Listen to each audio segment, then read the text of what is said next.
Assalamu alaikum wa rahmatullahi ta'ala wa barakatuh. Yeɓiyankoɓe ayaw Piindi TV on calminama on juurama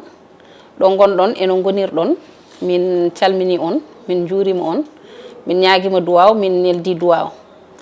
caggal ɗum ko bismade on e yewtere men Paamen Pamminen nde gowɗen hebde e kala yontere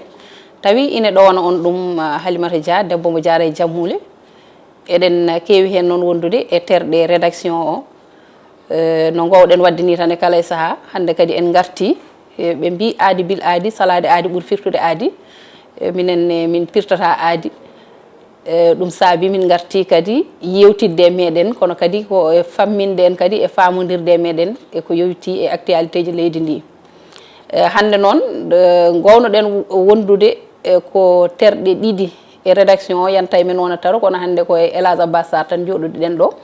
hono no gowɗen ɗum waɗirde ni kadi ɗum noon ko adi foof en calmintu Elage Abbas haade men artude e toɓɓe ɗe ganduɗa ɗe ko ɗen jogorɗen addande bandiraɓe Elage jaam ñalle ma walla ko jaam wiyetema no jiɗirɗa foof ko noon Halima Allah jarama kada weltanam e émission mo gandanɗa hoorema ko émission rédaction no mbiruɗa ni ko émission Paamen Pamminen no mbiruɗa ni également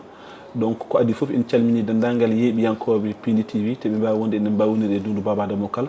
e ñagade Allah subhanahu wa taala yo rokku en fartaŋe kala ko mbawɗen yewtude émission vraiment wawa nanede famede wawa nanede famede Elage Abbas Sarr ko adi foof kam haade en fuɗɗade ko yettude Allah e julde nelaɗo Allah sallllahu alayhi wa sallam nde o hokki en kadi kanko jomiraɗo o fartaŋe e wawde tawtorede kadi hande ndeɗo yontere e wawde addande bandiraɓe kabaruji ɗi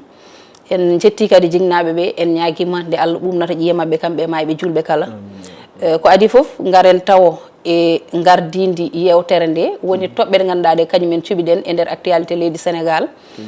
gadortoɗen Elage ko adi foof ko ñawore e Diaga Diouf nde ganduɗa nde saami ko ɓooyani toon to cour suprême tawi ko ɗaɓɓande nde Barthélémy Dias nawno toon ko refti hen ko kalten ko e ñawore wonde nde ganduɗa ina ɗamina tawi eɓɓama ñande 4 darotondu so hawri e welede Allah ndenne kadi ko ñawore ɗaɓɓande nde ganduɗa lombi ko hakkude Ousmane Sonko e omo ganduɗa kañum woni Mame Mbaye Niang so tawi ɗum ɓenni eɗen gandi e ndeɗo yontere kadi won actualité ji ɗi ganduɗa kadi ina tengti e nder leydi ndi tawi ina tengti hen alhaali Ousmane Sonko e ficeji mum de parrainage tawi ɓen ɓe ganduɗa kamen goni nulaɓe mum sen mbi noon eɗen mbawi wiide mandataire makko Ayib Daffé wondude on huissier de justice kono kay e maître Ciré Clédor Ly mo ganduɗa ko kañumne ina jeeya e ɓen hujjikintoɓe makko sen gayni ma en paw hen kadi pellital ngal ganduɗa ko pellital payodingal ngal hoorejo leydi ndi tawi kadi ina mantini e yontere nde woni holɗum woni pellital o ƴetti eko yowiti e duuɗe ɓurana leydi ndi so tawi ɗum ɓenni ma en kaal kadi e ko ganduɗa kadi yardama ata no feewi e ndeɗo yontere woni holɗum woni faux billeji ɗi fodde milliard uji 7 piccal 6 ɗi ganduɗa kadi hollitama wonde naati ɗo e leydi Sénégal walla tawi hutorama ɗo e leydi Sénégal hakkude avril et décembre ko refti hen ko pawaten hen ko Elage ko ganduɗa kadi hande ine tundi haqqillaji yimɓe no feewi kadi dille mum kadi keewi e nder yontere nde woni holɗum woni alhaali Ndella Madior Diouf e on pouponniére mo ganduɗa mo waɗi toon sukaɓe tawi ko gonka ka fewani ko ɗen toɓɓe hande Elage Abbas Sarr jewtaten kadi ko ɗen woni ɗe gaddanɗen bandiraɓe mbawen kadi faccirde ɗum no hanniri ni hono no gowɗen wadde ni Elage ko adi foof kalen e nde ñawore nde ganduɗa ko joni joni saami ko ɓooyani ko Barthélémy Dias caggal nde o nawno nden ɗaɓɓande toon to cour suprême kamɓe ɓe calanimambo woni ɓe diwti ko adduno toon ko woni holɗum woni kay yo fuse ha laaɓa yo firte ñawore nde o ñawano hakkude makko e Diaga Diouf hakkude makko e ɓesgu Diaga Diouf mbiyen kono noon ko adi foof d' abord Halima a weltanama kadi a jarnama no fewi no cuɓiniɗa en ɗeɗo toɓɓe baɗɗe fayida nde wonno ko ɗum actualité mo ganduɗa hoorema o mbiɗen ko e woni yen pamminen erɗen ernane en erata tan famminde ko haqqe ko pamɗen ko hakke famamu yemen eyyi aɗa andi procès ɓiliɗo hakkude on ɗon mo gandanɗa hoorema woni Barthélémy Dias e galle walla famille Diaga Diouf ɓesgu Diaga Diouf aɗa andi ɗum o fuɗɗinom guila presque 2011 saanga ndo jeeyo waɗi nde woni ndu Diaga Diouf en yiyadima men aɗa gandi Diaga Diouf aussi hollitama wonde kañum ko gollannoɗo ko vigile et on ɗon parti bitenoɗo parti PDS woni démocratique sénégalaise parti démocratique sénégalaise kono kanko on ɗon kanko Barthélémy Dias sando ndo waɗinde ɗum wonko yanno e dow makko woni e wonde o sohanomo o dumbanomo kino tolno e duuɓi ɗiɗi ɗi ganduɗa hoore ma ɗi maw lele hen ken tolno e lebbi jeegom caggal majjum noon kanko ni o lelima mais o dañi kadi yaafede e presque e nder mai taw ko 2012 caggal ɗum ɗon noon kanko o waɗi appel kanko oɗo affaire joni ko kanko waɗi appel wonde kanko arti ɗum o wi wonde ko ñaama ko rewani lawol kanko o yadani hen o jaɓani ɗum ay joni noon sababu o arti cour d'appel hande nodditi wi e wonde alay saago ɓe ƴewto ɗum ɓayde ko kanko wanno ɗaɓɓande aɗa sa waɗi ɗaɓɓande tan automatiquement cour d'appel waɗata ko saisir on ɗon nden ɗon ɗaɓɓande so wona taw noon ɓe mbaɗi ɗum tan ko classé sans suite so mbaɗani ɗum classé sans suite noon alay saago ala ñaworde nde arta ñaworde nde noon arti woni hande nde arti nde hande ɓe mbaɗi affirmé ko cour Dakar ko wanno ko ñawno ko cour d'appel ko wanno ko ñawno ko ɗum noon tan mbaɗi affirmé wonde ha hande ɓe keddi e wonde omo foti dumbede ko duuɓi ɗiɗi avec sursis manam 6 mois ferme heddi ko taw ko sursis kanko noon Allah hoddiri mom o lelima 6 mois ɗi d' après kam o lelinoma ɗum ene wayno hande ɗum ɗon gasi mais heddi ko gasani ko woni les 25 millions ɗi ganduɗa ma ɗi on foti tottude ɗum famille ɓesgu Ndiaga Diouf ɗum ɗon noon so tottani ɗum holko jogori jibinde ɗum ɗon woni haala ka beele jogorani jibnandemo caɗele ɗe ganduɗa hoore ma ɗi ɓuuri jorowal par ce que après so yoɓani ɗum seeɗa naki 2 ans ɗi alay saago iɗi garta e on saaha seeɗa naki o leloto ɗum so renaki o lelo so tawi o yaltinani ɗiɗon 25 millions ɗi ganduɗa o haali o wi wonde ɗeɗo balɗe sen ƴeewi sen duttitima caggal seeɗa nde waɗi conférence de presse aɗa andi o wi ko kanko ɗiɗon 25 millions o tottirta ɗumen hande o tottirta ɗumen janggo hay tottudembo ɗum o sakko ɗum woɗɓe ɓuranimo tottude ɗum ɓesgu Ndiaga Diouf min mbiyatmi ko ñawore hakkude Barthélémy Dias e ɓesgu Ndiaga Diouf Elhadji Abass Sarr ko hunde ɓoyde kadi enen e kala saaha ina heewi politique kala nde ñawoje mbaɗe ni mbaɗi ina soomo hen certes foof umori koye dawrugol saabu sa ƴeewi nde ɗum waɗata nde koye laamu président Abdoulaye Wade wonno e on tuma kanko Barthélémy Dias o jeyno koye lundiɓe ɓe e on tuma o jaggama o dumbama caggal ɗum nde président Macky Sall jooɗi haalaluji ɗi nanɗo ha hande hay nane won haalirde nde ganduɗa fawi ɗum wi ko wonde ko poɗɗo yaltinede to woni to wona toon woni place makko te en jii nde on laami nde ko nden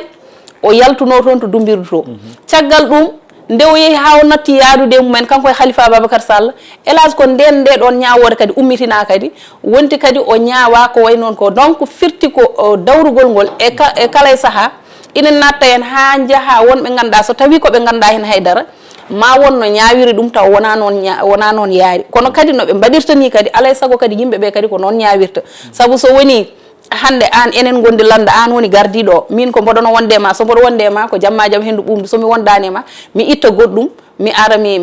itta goɗɗum gara pawta e yam ɗon kadi ina foti ƴewtede ko wawi hen wonde foof kadi aussi kamɓe ɗiɗo foof koɓe ɓiɓɓe leydi goto e mabɓe foof ina jogui hakke goto e mabɓe foof won hakke ɓiɗɗo leydi mo jogui kono kadi won fodde ɓiɗɗo leydi mo jogui kanko Barthélémy Dias hande o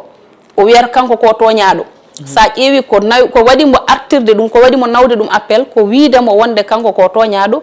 saabu ko dandunode hoore makko so wonano ɗum on ko barannoɗo mbo ko ɗon o nanggui kono kadi ɓeye kadi ina nanggui wonde fittanu yeehi min mbiyatmi tan ko wawi hen wonde foof ko yo ñawore nde yo yimɓe gaynu hen pour une bonne fois saabu ɓooyi sa ƴeewi 2011 e joni duuɓi sappo e wadde yonti nde ñawore gasa ha laaɓa fawre ɗa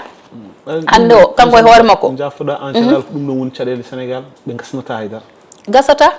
kala ko fuɗɗa eɓe gandi tan ko fuɗɗude mais ɓe gasnata e so puɗɗi eɓe mbaɗa hen ndiyam salligue tan eɓe cuuru ɗum ete ɗum noon woni ko wona lawol ɗum ɗon e hoore mum woni ko wona lawol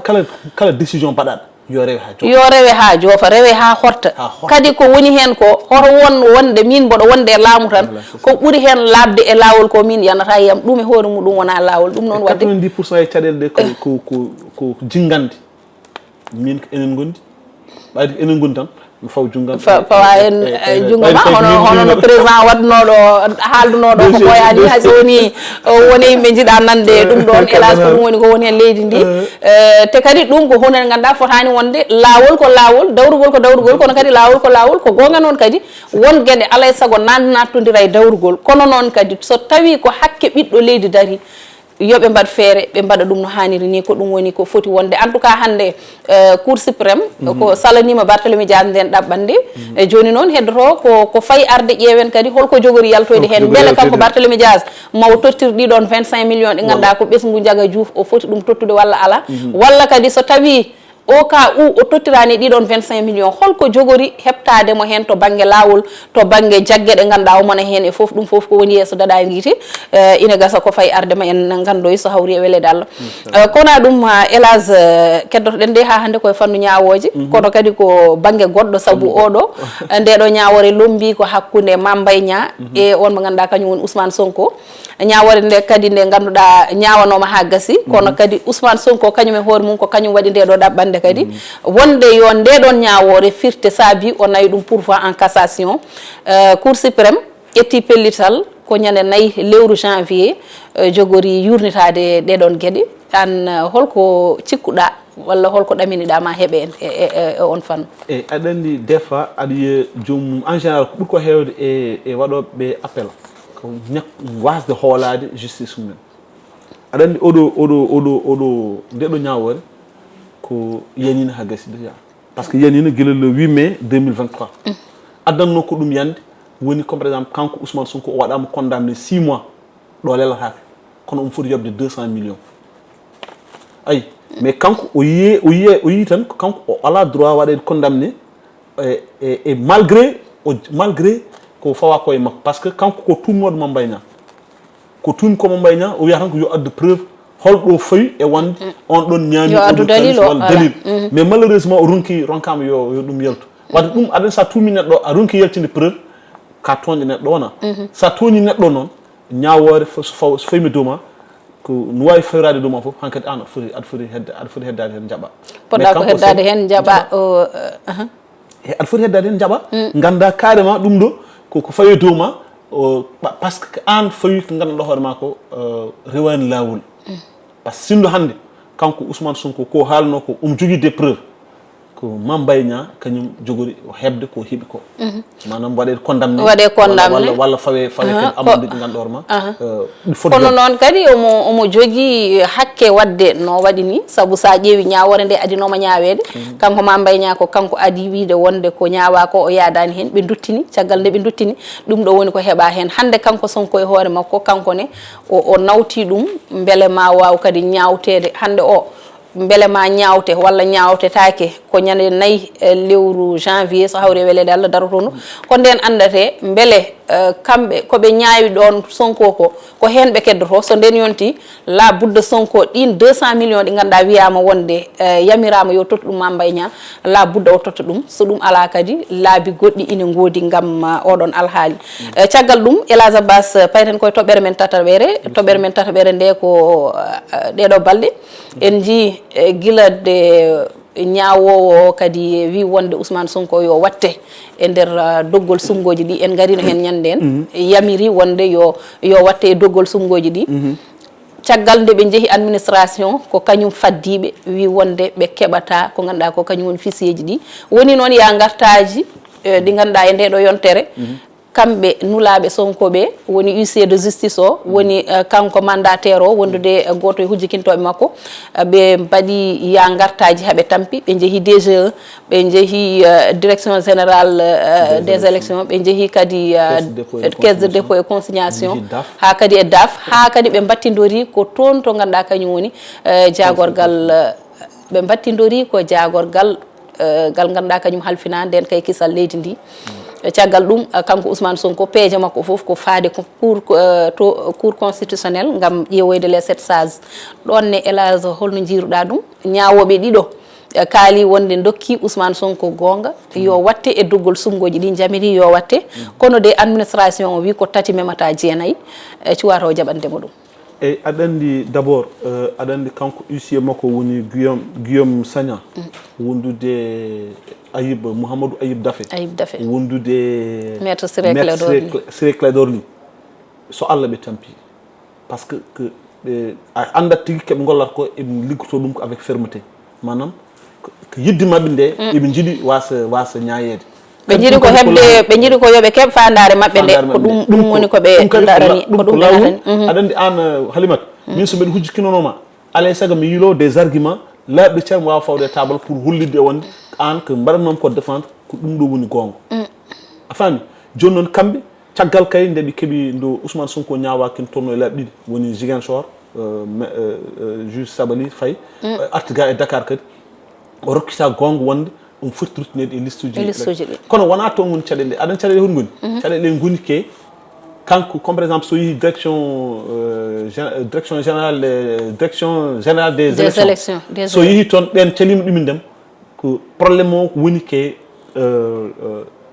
oɗo maɓɓe ko itta ko manam ko waɗa ko dissoute parti o ko waɗa ko dissoute lando e hoore mum itta wona probléme o wona Ousmane Sonko yo arti liste électorale o mais probléme o woni ko kanko o wawa ƴettude ɗum o wawa ƴettude ɗin ɗon ɗereji ɗi ganduɗa hoorema ina mbaɗamo permettre o wawa yadde waɗoye parrainage par ce que parti makko ko waɗa dissoudre te wonko haala e parti mbaɗa dissoudre oɗo parti so waɗama dissoudre ɗon e hitande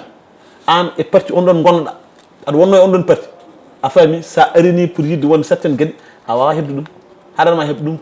ko dissolution parti mo gonɗa par ce que aɗa waɗa exercer te ko waɗa ko dissoudre timmani hitande ko toon woni caɗele ɗe joni noon ɓe keɓe jeeyi ko ministére DAF ko ministére de l' intérieur woni direction générale des élections kadi ke ministére des kamɓe o ministére de l' intérieur huufi ɗum eyyi kono ko caisse dépôt et consignation woni kettuɗo banggue sa yi noon ɗeɗo caɗele foof goodi wonde kamɓe eɓe kampi e wonde alay saago ɓe ganda beela décision on ɗon ganduɗa hoorema ministére de l' intérieur kalfuɗoɓo ko wino e wonde ɗum ɗo itti ɗum tout ça kamɓe dutta caggal e mbiyode heɓtotira funde ɓe duttata ko caggal sabu ɗon moni foof haare kam élage ko yatana gasa ha laaɓa ɗo joni mboɗo andi ni ko ittata ɓe nde ɗon haare yawata weeɓata ɗoɓe gaccitto tan ɓe mbiya hankadi gasi wona ko yawata kadi ɗon kadi ko défaite mabɓe wona ko défaite mabɓe mais so yawi boom mais aɗande Ousmane Sonko e ɗum ɗoji mum ils ne sont pas fous e kangaki de ay ñandi état o ñandi comme par exemple direction so jaaɓi administration so jaaɓinimaɓe mais ko won sanction ngaji pawtuɗe men ene wawi so jooɓi so renaki budget Sénégal foof ene wawi hadde hen ko noon wadde ko ɗum tan woni ko ganduɗa ko kañum woni peeje e peccorɗe gonɗe e nder dawrugol ngol laawol ngol kadi élage to banggue hujjikintoɓe e ko nandi hen ene heewi ɓoɗon kon ganduɗa weeɓata famde kono kamɓe koye mabɓe au fond tawat ko eɓe gandi ko woni hen ko saabu hande goto e mabɓe foof ene janggi droit ne andi ko sarɗiji leydi ndi mbi ko an laaɓete ngal ɗo kuulal wi ko nanggamo e nanggamo kono haɗata ƴetta ɗereji ma daroɗa e haare nde ganduɗa aɗa andi kelle nde ɗo haare an a jeeya hen gonga ko anani hallaji ɗinɗonani ɗum ɗo laaɓi limtin jomumen mbima e wonde minen amin gandi ɗum ɗo ko gonga kono min dewta hen somin payi foolede min ƴettat leydi min ulla hen ko ɗum noon ɓe gollorto kamɓe koye mabɓe ɓe jahata ɓe ganda au fond e nder mabɓe eɓe gandi ko kuulal ngal ɓe jaɓɓi ngal no wirini ɓe janggi ɓe gandi kono ko golle mabɓe ɗe ko noon ɓe gollirta ɗum ɓe jahata hen tan ko jusqu'au bout ɓe jahata ko ha aduna ɓe rewde ɗum ɗo foof kamɓe eɓe gandi Sénégal naɓe eɓe jokke mentalité Sénégal naɓe il se victimise tout le temps ñande foof a yiyat neɗɗo o waɗa ajande mawde o daro o woni waɗa défendre hoore makko ayi te kanko laaɓa ko waɗi o waɗa défendre hoore makko walla waɗa défendre goɗɗo par exemple ƴetta avocat taw ne andi ene laaɓa an ko gonɗa koye dow ɗum woni golle tan wiyano wanma défendre wiyano wonma défendre taw ne andi noon ko waɗanma défendre ko e mbaɗat e jotke haqqillaji yimɓe eɓe gadde mbi ndeysan te Sénégal naji añ tan ko ndeysan ɗum kay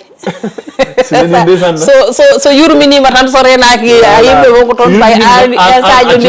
ko injustice oɓe gañi injustice te alors que sa ƴeewi au fond neɗɗo ko waɗi ko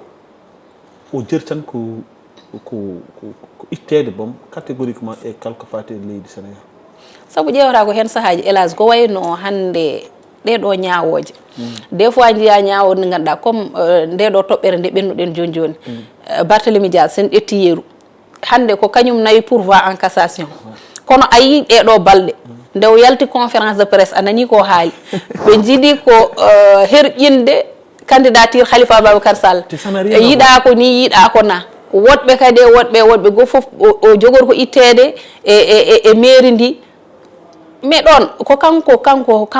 kanko yahani nde ɗon ɗaɓɓande kanko nawi kanko wi yo ñawte te omo laaɓa ay kanko omo laaɓano voilà o gañcaka ɗum kanko omo laaɓano o gañcaka ɗum par ce que omo andi fof no yeeri donc aɗa andi jomum ɗum woni ko mbimam ko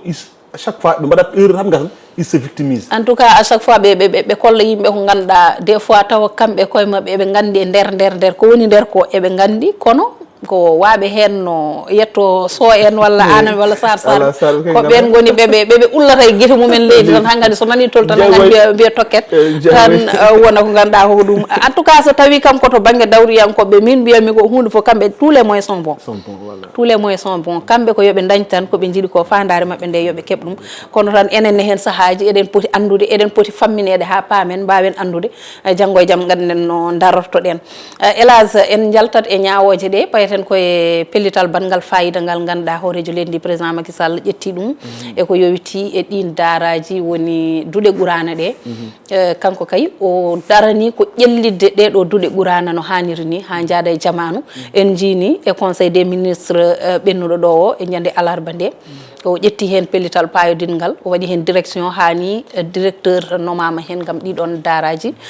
holno jiiruɗa ngal ɗo pellital président e tuma mo ganduɗa bangyo banko ko wulleteno wiye wonde daaraji ɗi hay kamɓe jangguinoɓe ñande foof koɓe woytiɓe ɓe ngala ɗum ɗo ɓe galta ɗum ɗo hani journée international journée national jaafo ɗon joytiɗo e oɗon fannu darnama ha hikka waɗi duuɓi ɗiɗi élage holno janguirta darde président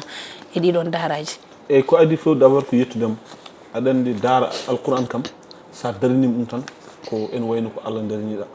par ce que alquran kam dans tous les cas de figure ko hunde moƴƴere ko hunde nde ganduɗa hoore ma moƴƴani ni ñalawma fine taw alquran janggaka machallah Allah waddi hoddiri noon kanko omo jogui ngalɗon nden ɗon yiyande kadi o haɗani tan e daaraji par ce que en jii vraiment so Allah tawi neɗɗo haaldata ko Allah a yii ko waɗata ko e galleji religion ɗi a yii ko waɗata ko e daaraji ɗi a yii ko ɗum nata ko joni noon so ƴetti oɗo décision ko wallidde ɓen ɗon ganduɗa hoore ma jangguinoɓe daaraji par ce que ko goppitano e koye men a yiyat neɗɗo uddita daara taw alna ɗum hay possibilité goto te taw ko sukaɓe jangguinte toon sukaɓe ɓen ɗon joni taw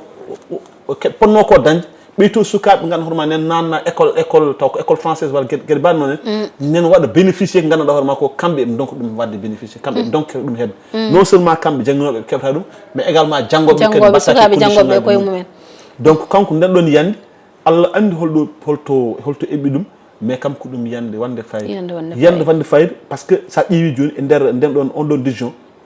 ma yi joni comme par exemple bettanan ɓen ɗon jangguinoɓe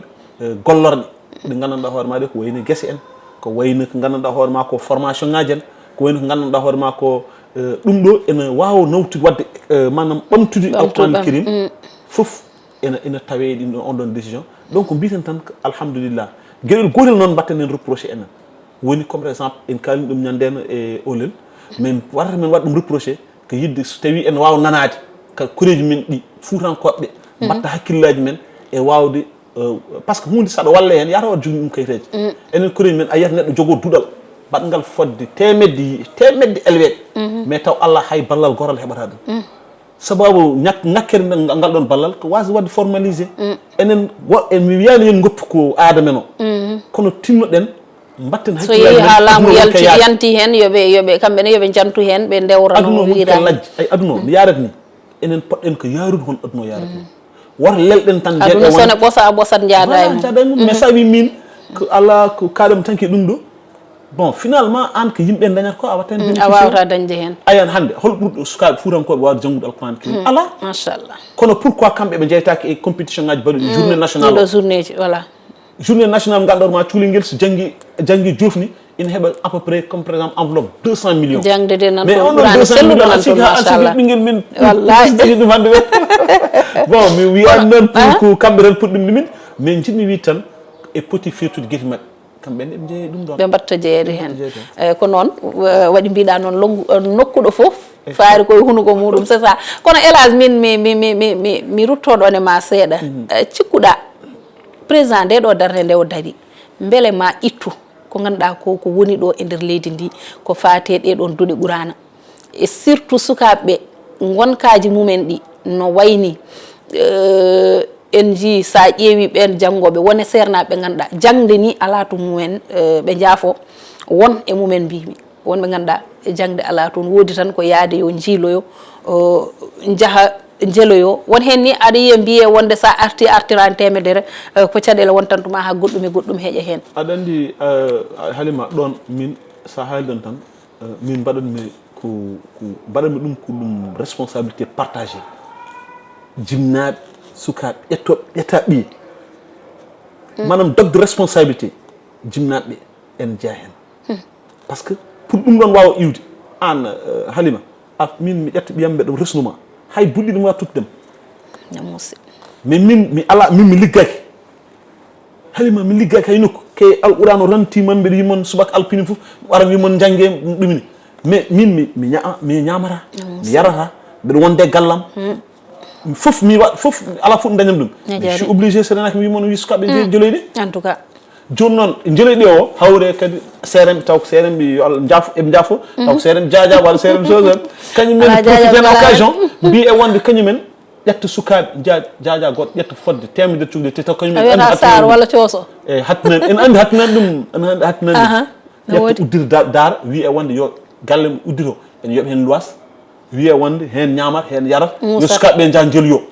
joni ɗum woni keppawto koye sukaɓeɓe jaa jeeloyo min mi wawa ɓerdam wawa bonde Halima so wona mi fina subaka mbiɗa dawa mi yii konƴo cukalel soñ ngel ganduɗa hoorema cukalel ngel ɗo oɗo oɗo fotani finde o fonno ko lelade caggal yummakko walla caggal bammakko walla ni jimnaɓeɓe so jii kanko lelo seeɗa au moins ha hedde 8 heures o fina taw nangue feeri a famille o fina o ɓorne cumci moƴƴi o yawa janggoy alquran walla o janggoy école min jeeya jomum 5 heures du matin ene yalo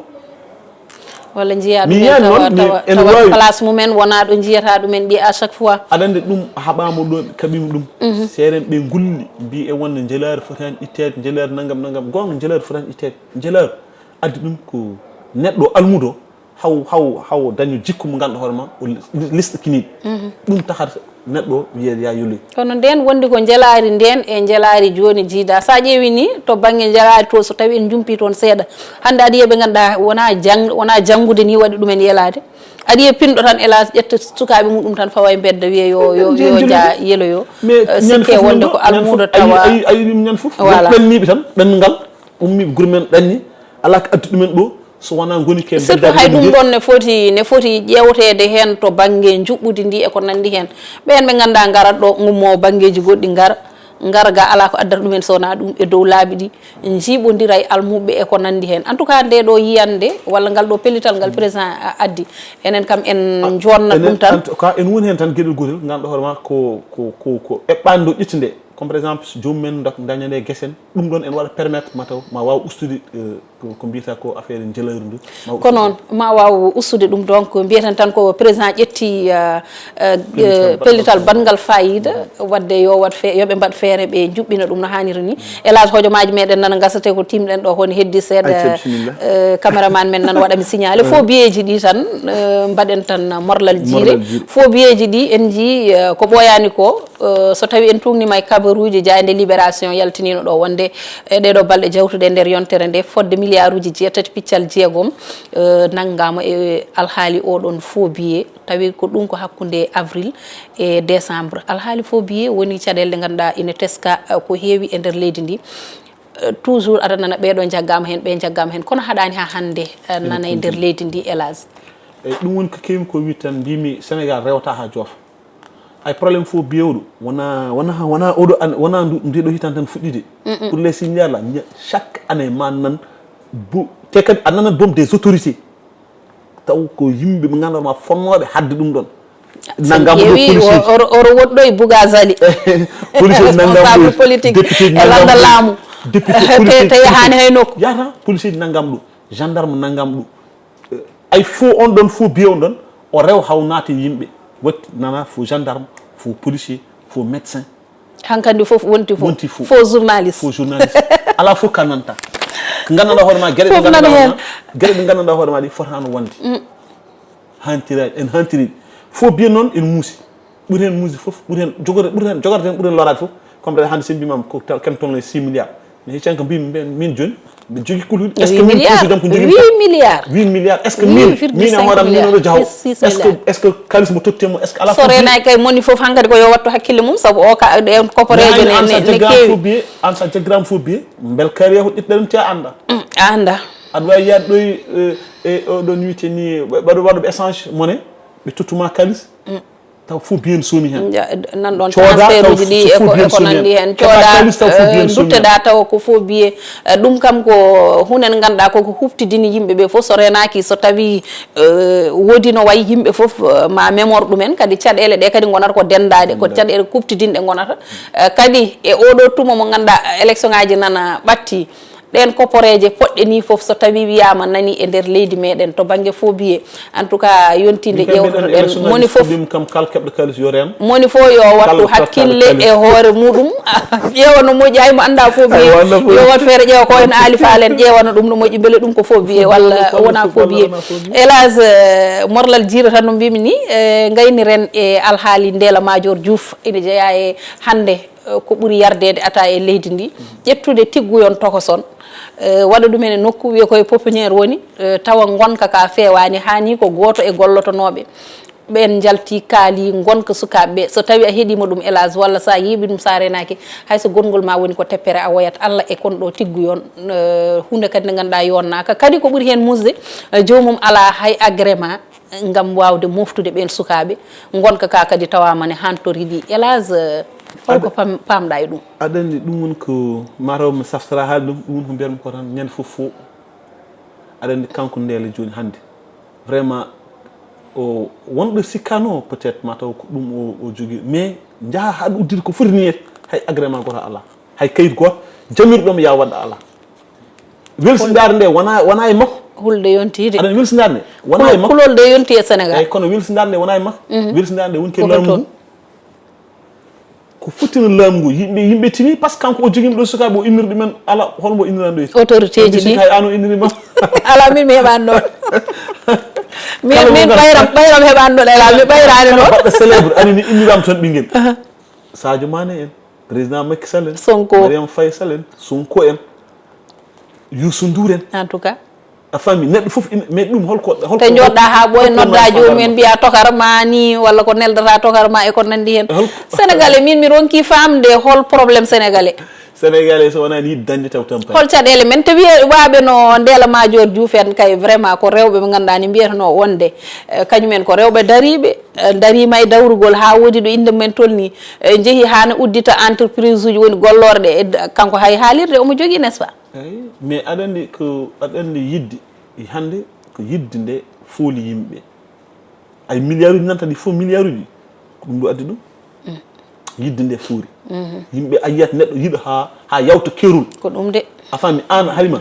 sa yiiɗi ko ɓuuri an joni so tawi a yiiɗi dañde ko ɓuuri salaire ma ko ɓurti doole ma an joni mbiya e won an ñamata ko ɓuuri salaire ma ko dañama sa renaka a so ɓori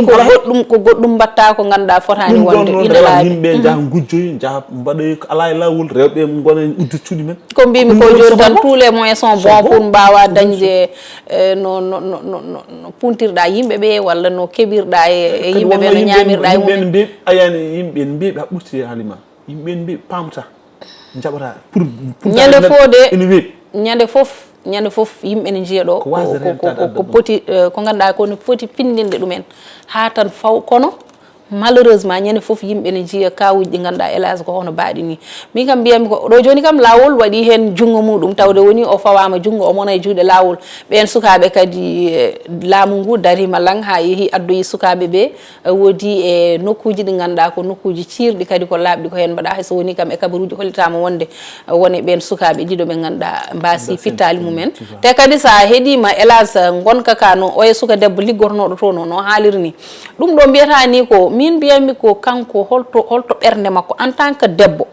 en tant que yumma tigguyon potkon ni mbawa woppude ɗumen e kaɗo gonka muska mbawa kadi wurde an e hoorema e gurdam gonɗam toon ɗam saabu sa ƴeewi no haaldi toon ni sénare ala toon e wiide on suka debbo no haaldi ni no sifori ɗum ni hay sénare ala toon ɗo sénare ala noon beele ma cellal wonɗon surtout kadi e tigguji ɗi ganduɗa kadi ne mbaɗi fragile kadi hay ñamde mumen no haaldi ni vraiment ko hunde musde kala jibinɗo so tawi ko gonga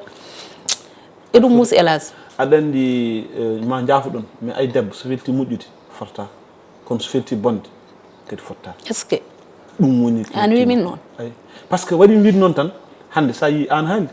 holno jogirto nden ɓerde en tant que yumma en tant que jibinɗo walla jibinowo holno jogirto nden so tawi vraiment ko haala ko ɗoyi makko fof ko haala ko ɗo wiya ko ɗum ɗon fof ko gonga holno jogirto nden ɗon ɓerde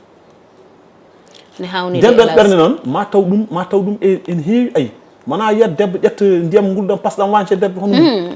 ni walla joom galle mum walla mbanca joom galle ma walla ni yo Allah yafu en tout cas ɓerɗe ɗe hande o ina joori mi ronki famde holko woni sénégalais ko wiide tan kam kanko Ndella Madior yo lawol fawo e makko kadi fawire no foti wonirde ni ala mboɗo juuti jungo walla ala babam ko ɗum ɗo wonno walla ala min mo tolninoma ɗo ɗum fof oto won hen walla mboɗo wonde kaari koye laamu leydi ɗum fof oto won hen yo waɗe e lawol ɓe gandine neɗɗo so waɗi ko wona e lawol hélas yo waɗe e lawol ha yimɓe fof pawa hen jungo guite mumen so janggo e jaam ari woɗɓe jiya hélas mbaynoɗani hankkadi wonno sénégal naɓe gandi ko eɓe gandi ala ko joofata hay hunde rewta ka joofa so waɗama balɗe batte tan a yiyat jomum woppe yaha ɓayde ɓe gandi ɗum ɗon ɗum waɗi ɓe mbaɗake mbaɗata koyta quoi mbaynotirɗen tan ko weltanadem e ñaganadem Allah moƴƴere e wiidema vraiment kadi ya jokku golle Paamen Pamminen ko émission baɗɗo fayida par ce que déjà min kam personnellement mbeɗen yii les retours mbeɗa waɗa sentir vraiment que alhamdulillah rabbil alamin kamɓe ɓe jarama aɗa andi ɓuuri welde fof ko mbaɗa surtout jarguel naɓe eyyi jarguel naɓe e diman naɓe e diman naɓe jarguel naɓe e diman naɓe ko noon hunare naɓe noon ngala ala ay hélas ndenninda ham koye ananɓe ɓe kono hoto hedinami hunare naɓe ɗum ɗon bandiraɓe ko gasi en gardama hen ha ɗo yewtere men Paamen Pamminen en gardi hen ha ɗo hojomaji meɗen kuuɓi ko ɗum ɗo wonno hande ko gaddunoɗen gaddanɗen kadi bandiraɓe ko yowiti e actualité leydi Sénégal en ɗeɗo yontere en jetti Ali Fall to banggue caméra o ha kadi e to banggue montage en beltanima noon dendagal heeɗiyankoɓe Ayawo Piindi walla mi wiye yeeɓiyankoɓe Ayawo Piindi TV eɗen jiiya message uji ɗi eɗen jiiya kadi e kala e saaha koɓe kalata faade e meɗen faade e yewtere nde en beltanimamaɓe no fewi en jettiɓe kaddi jettor kala ɗo jettor fuɗɗi tan ko ɗon puɗɗoriɗen tawi en ganda to haaɗi faade e mabɓe kamɓe bandiyaɓe ɓe ganduɗa ɓe eɓe gowi yebde en e kala e saaha kadi eɓe mbatte yewtere nde haqqille ɗum noon Allah jarama on jarama aadi men so hawri e welede Allah e yewtere wonde tawa kadi koye toɓɓe goɗɗe e Paamen Pamminen ko yontere fande ɗo e nden yo jaame kisal e nden kala woni men on jarama